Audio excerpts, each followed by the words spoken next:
संभाजी महाराज तमाम मुश्किलों के बावजूद जनवरी सन 1681 में विधिवत रूप से छत्रपति बने, जब उनकी उम्र मात्र 23 वर्ष थी, जो कि दुनियादारी के नजरिए से काफी नाजुक उम्र होती है। मराठे अपने से कई गुना बड़े और ताकतवर मुगल साम्राज्य से पिछले 86 साल से अपने आप को बचाने में सफल रहे थे।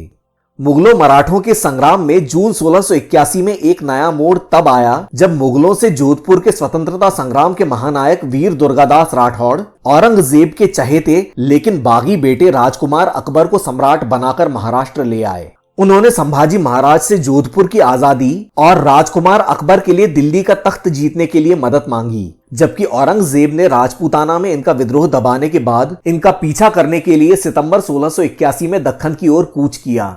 औरंगजेब ने मराठों के तमाम दुश्मन पड़ोसियों को साथ में मिलाने की पेशकश की, जो कि छत्रपति शिवाजी महाराज की मृत्यु के तुरंत बाद हिंदवी स्वराज्य पर झपटने के लिए गिद्ध की तरह उतावले हो रहे थे, जैसा कि दुनिया के हर राज्य के आधार स्तंभ के गिरते ही होता है।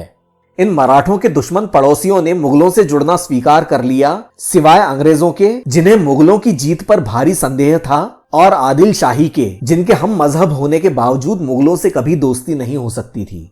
उत्तर दिशा से सारा का सारा मुगल दरबार आंधी तूफान की तरह बढ़ा चला आ रहा था। इस गंभीर खतरे से निपटने के लिए संभाजी महाराज ने राजकुमार अकबर और दुर्गादास जी से नवंबर 1681 में भेंट की और आक्रामक और रक्षात्मक योजनाएं बनाई।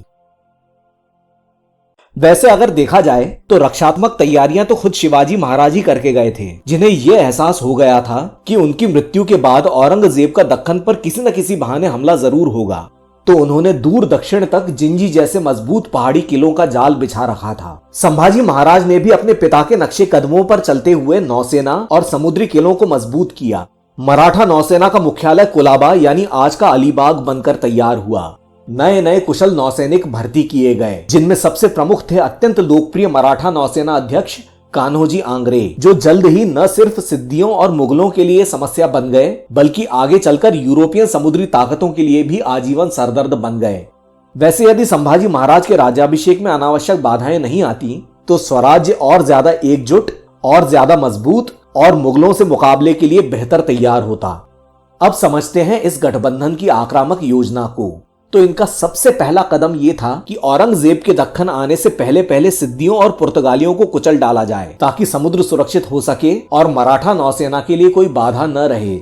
इस बीच मौका देखकर बढ़ते हुए मैसूर राज्य पर एक जोरदार प्रहार किया जाए, जो मराठों के लिए चुनौती बन गया था और दक्षिण में मुगलों का एकमात्र संभावित साथी था। उसके बाद जब औरंगजेब का सारा दरबार दक्खन आ जाए, तो बागलान के किलों का इस्तेमाल करके उत्तर और दक्षिण के बीच का रसद का रास्ता काट दिया जाए, जिससे औरंगजेब का सारा दरबार दक्खन में ही फंसकर रह जाता। और इसी दौरान मराठों की मदद से राजकुमार अकबर और दुर्गादास जी गुजरात और अजमेर के रास्ते जाकर दिल्ली पर कब्जा कर लेते, जिसमें उनकी मदद करते मेवाड़ के राणा जयसिंह और आमेर के राजा राम सिंह, जो कि मिर्जा राजा जयसिंह के बेटे थे। इस तरह से औरंगजेब का तख्ता पलट करके राजकुमार अकबर को विधिवत सम्राट बना दिया जाता और उसके बाद औरंगजेब को बंदी बना लिया जाता, जैसे शाहजहां के साथ हुआ था। आपको भले ही विश्वास न हो रहा हो, लेकिन ये सब संभव था यदि इस समय कोई अच्छा मंझा हुआ अनुभवी सलाहकार होता और जवानी के उत्साह को रास्ता दिखाता।